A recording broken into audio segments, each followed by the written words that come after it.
Ya apa Pak? Ya, kita tahu bahwa memang kita punya komitmen di dalam rencana umum energi daerah untuk meningkatkan bauran energi atau energi mix, energi baru dan terbarukan. Indonesia pun telah meratifikasi rencana untuk mencapai net zero carbon economy kalau tidak salah 2050 ya, 2050. Nah ini kan nggak bisa ujuk-ujuk, harus dicicil dari sekarang. Ada dalam kaitan dengan penggunaan tenaga listriknya. Ada energi yang langsung dikonsumsi oleh berbagai pengguna, baik itu konsumen rumah tangga maupun industri. Nah, teknologi yang ada hari ini itu kita mencapai dengan dua hal. Satu adalah bagaimana beralih sumber energinya. Dua adalah konservasi energi, mengurangi konsumsi energi KWH untuk mencapai hasil yang sama. Nah, saya rasa itu yang menjadi ciri khas dari perkembangan teknologi air dan lain sebagainya adalah bagaimana membangun efisiensi tersebut. Nah, oleh karena itu, apabila Jawa Timur, Surabaya ini kan udah 20 tahun manufacturing Surabaya, ini menjadi center of gravity ya, pusat gravitasi untuk melihat teknologi-teknologi terbaru, mempertemukan para pelaku yang paling malang ya, sebenarnya mempertemukan para pelaku ya. Jadi dari perusahaan yang saling berbicara dan saling berkolaborasi, maka kita akan menjadi sebuah rumah bagi pengembangan manufaktur yang relevan terhadap tantangan masa depan. Ini yang kami mengucapkan selamat pada manufacturing Surabaya sudah tahun ke-20 ya, sehingga mudah-mudahan, dan kita lihat tadi partisipasi dari Jepang, ada JETRO, International Trade Organization, ini juga hadir di sini. Kemitraan ini menjadi kemitraan yang penting untuk menjaga Jawa Timur harus tetap punya keunggulan ya. Jadi tadi kami sampaikan kontribusi sektor manufaktur kita lebih dari 30% dan kita menyumbang sekitar 22% atau hampir seperempat dari manufaktur di Indonesia. Maka sudah sepantasnya lah kita menyelenggarakan event sebesar ini di Jawa Timur. Pak, kalau untuk peralihan energi itu kan biasanya kan mahal ya. Nah, bagaimana apa solusinya dari Pemprov Jawa Timur untuk mendorong pemerintah kota kabupaten untuk beralih energi? Sebenarnya ada dua. Satu, kita bisa memprioritaskan yang incremental cost atau biaya incrementalnya itu tergolong lebih kecil, bahkan bisa di offset dengan penghematan lain. Kita tahu bahwa penerangan jalan ini sudah banyak menggunakan solar ya. Ini adalah salah satu langkah. Nah, bagaimana kemudian kita mengidentifikasi, nggak usah cari yang susah dulu. Ada banyak sekali transisi energi seperti rooftop solar panel atau peralihan ke teknologi bauran energi yang lebih mudah dicapai gitu ya. Ini yang bisa dilakukan di depan mata.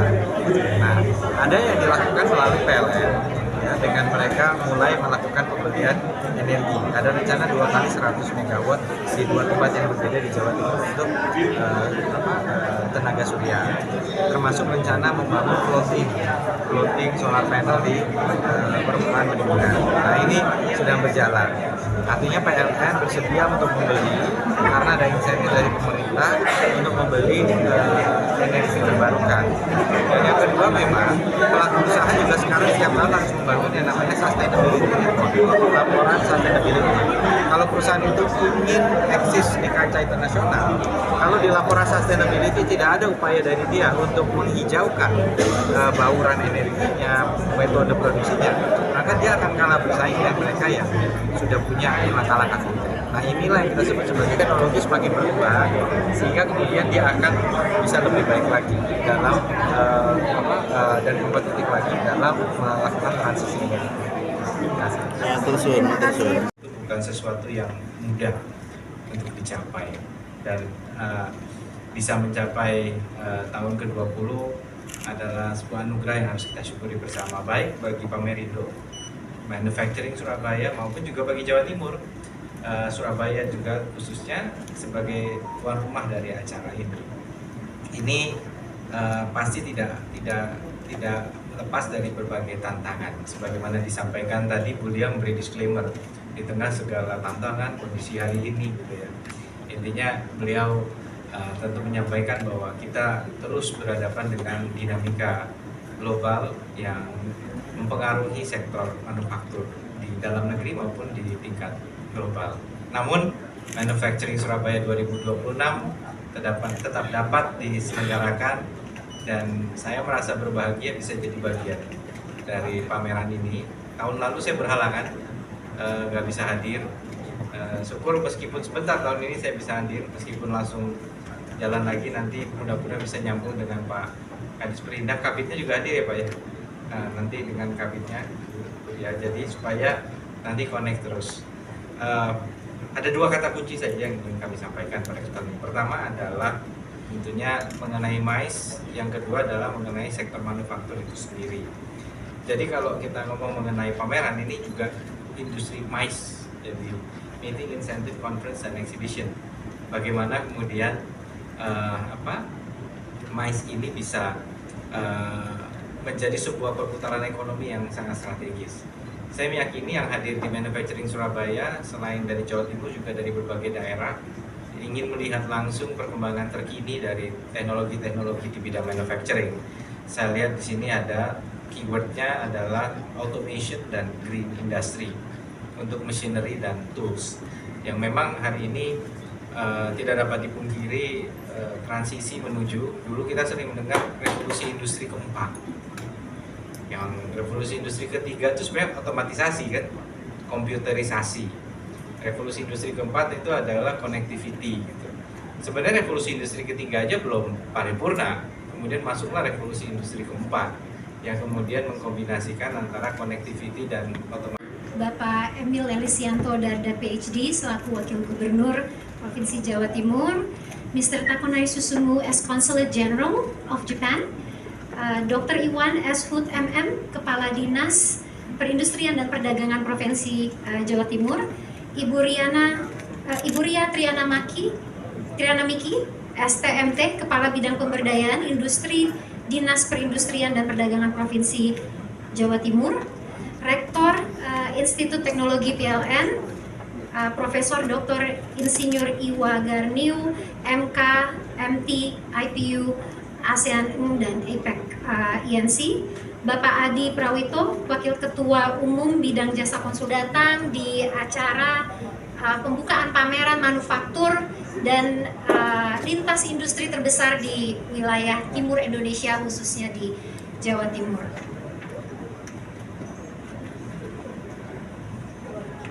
Bapak Ibu sekalian yang saya hormati, merupakan suatu kebahagiaan bagi saya untuk dapat menyambut Bapak Ibu sekalian di pagi hari ini, sekaligus juga membuka pameran Manufacturing Surabaya yang tahun ini sudah masuk ke edisi ke-20. Pameran kali ini sangat istimewa bagi kami karena untuk pertama kalinya pameran Growtech Indonesia serta Energy Week Surabaya yang terdiri dari dua pameran, Electric Surabaya, Water Surabaya, juga hadir sebagai bagian dari Manufacturing Surabaya. Kehadiran tiga pameran baru ini merupakan langkah kami untuk menghadirkan platform yang semakin lengkap dan relevan dengan perkembangan industri, sekaligus juga mempertemukan ekosistem manufaktur, energi, kelistrikan, serta teknologi air dan pertanian dalam satu wadah yang lengkap dan saling terhubung. Atas nama penyelenggara, saya mengucapkan terima kasih atas kehadiran Bapak Ibu sekalian. Kehadiran Anda semua menjadi bukti bahwa di tengah kondisi yang sangat complicated saat ini, semangat untuk kita terus berinovasi, berkolaborasi, dan membangun industri nasional tetap tumbuh dan kuat untuk saling mendukung. Momentum untuk meningkatkan daya saing manufaktur di Jawa Timur dan juga Indonesia pada umumnya. Terima kasih. Assalamualaikum warahmatullahi wabarakatuh. Waalaikumsalam warahmatullahi wabarakatuh. 3, 2, 1. Dari Manufacturing Surabaya, Indonesia Energy Week dan Growtech Indonesia 2026 is officially open. Jawa Timur sebagai provinsi basis manufacturing bukan hanya untuk Indonesia, tapi minimal untuk Asia Tenggara. Semoga pameran ini bisa membawa. Boleh kita kasih aplaus Bapak dan juga Ibu?